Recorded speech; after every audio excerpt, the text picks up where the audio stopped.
We have here the puzzle Lachrymose Head from the game Stephen Sausage Roll.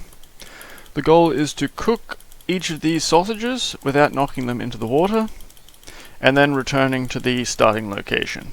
So you can see each sausage has 4 quadrants, and what you've just seen is the optimal solution. We can actually have a look at the state graph. Here we have the spectral embedding of the state graph, and in the green you can actually see all possible solutions of the puzzle. Now when I say all possible solutions, I mean each of these green nodes encodes a different possible solution. So if we expand this graph out a bit, we can see some of these directly. So for example, this is one of the solutions. The sausages are in a different location to the one you just saw.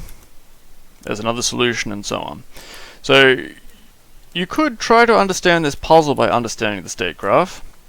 Here we have all nodes that are not direct loss states, meaning you haven't burned any sausage, you haven't pushed any sausage into the water, but at this point you haven't purged those states which cannot possibly win, but haven't currently lost. So what we can do is we can actually find what all those states are. So each red node corresponds to a state that is at least depth 3 worse than irredeemable. Now, I think I'll give you an example in a simpler setting to make sense of that. Let's have a look at this basic setup. Popping up the state graph and putting it into its spectral embedding. We have in yellow the starting location, in green one of the solutions, and at the distant tip we actually have a second solution to the puzzle. So the quick solution is to simply push this sausage to the bottom and return to the start. But there is also the long solution. So you could alternatively move this sausage into the corner here, move it down to the bottom, cooking these 2 quadrants on this side, moving it to the opposite side. At this point we have travelled part way up the opposite tip, and then moving this down, stepping onto the grill.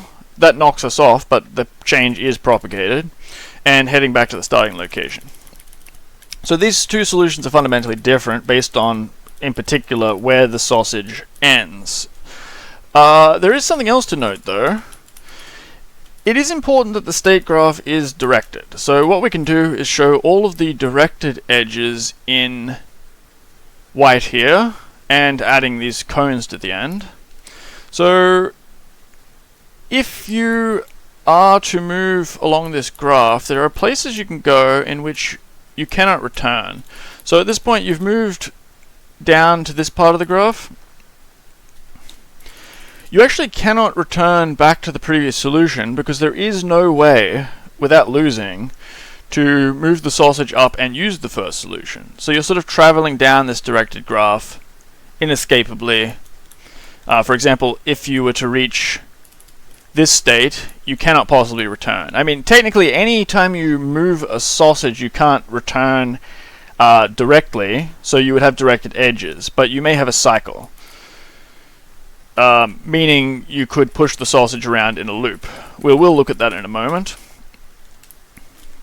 The second thing to look at this graph is these irredeemable states. So we can indicate irredeemable states in yellow, orange, or red, depending on how irredeemable they are. So, for example, if you were to push a sausage out off the side here with a raw part, it's impossible to cook the sausage at that point. So if we want to sort of simplify the graph somewhat, we can purge these impossible states. So we now only have the states which can actually win.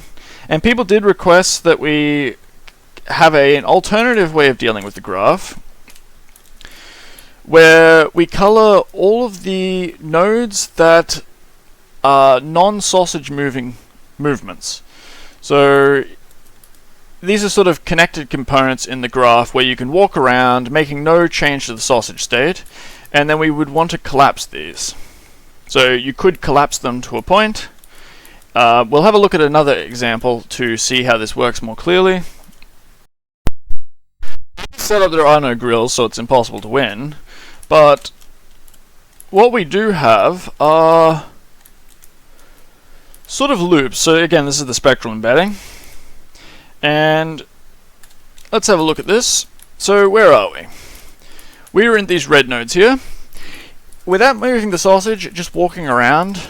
Again, I'm collapsing orientations like in the previous video, meaning I'm not tracking the difference between which orientation you're facing in this mode. But anywhere you move here, you stay in the red unless you move the sausage. As soon as you move the sausage, you move into a different color.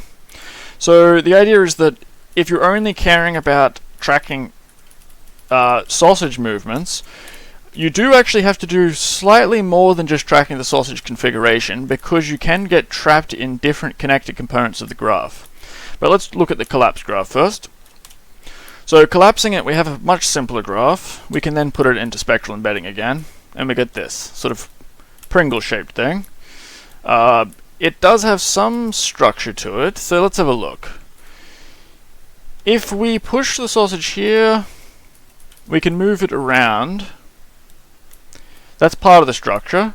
But what about these extra sort of fin things? These actually correspond to states in which the sausage is overhanging. So you could never recover it, and this is one of the cases where you would want to be able to see the directedness of the graph. So you can see these cones showing you that you can travel from some of the stable states to these states where you're trapped. So you could then, if it's in this trapped spot, you can move the sausage back and forward, but that's all you can do. You can never return it. So we can actually purge these as well, in which case we would just have more or less a circle. I mean, it's a different embedding. The spectral embedding gives you this. If you used a physics sort of embedding, you would get something. Depending on my settings, you would get an actual circle, but you do get this sort of Pringle shape. The reason you don't just want to track the sausage states by themselves is that in an example like this one, you actually can move the sausage such that it self-obstructs. So, for example, you're trapped in this red region here, but you could have an identical sausage configuration, like this, except you're trapped in this second red region, because you can move the sausage such that it blocks your path. So you'd have two different regions, even though it's the same sausage configuration. So you'd end up with a diagram like this one. So this is the state space of this setup.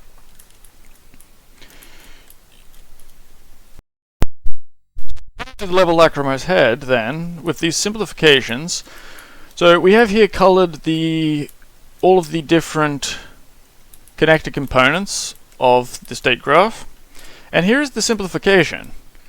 So it's got the same spectral embedding, meaning I'm using the spectral embedding that was generated on the full graph. You can then give the spectral embedding specifically for the. And here's the spectral embedding only looking at the collapsed graph. Still a relatively complicated object, so we'll have to look at something else to get a better idea of what's going on here. One thing that could be useful is looking at the graph, but restricting only to those states in which a single sausage has been cooked. So in each of these states, one of the sausages is cooked. In each of these states, two of the sausages have been cooked, and three. And I mean precisely three. But there are some extra states up here. Now these aren't appearing in the original graph because all of them are lost states. So in each of these cases you have cooked three of the sausages, but you cannot win. So you may have blocked the starting location, so you can't return to the starting location.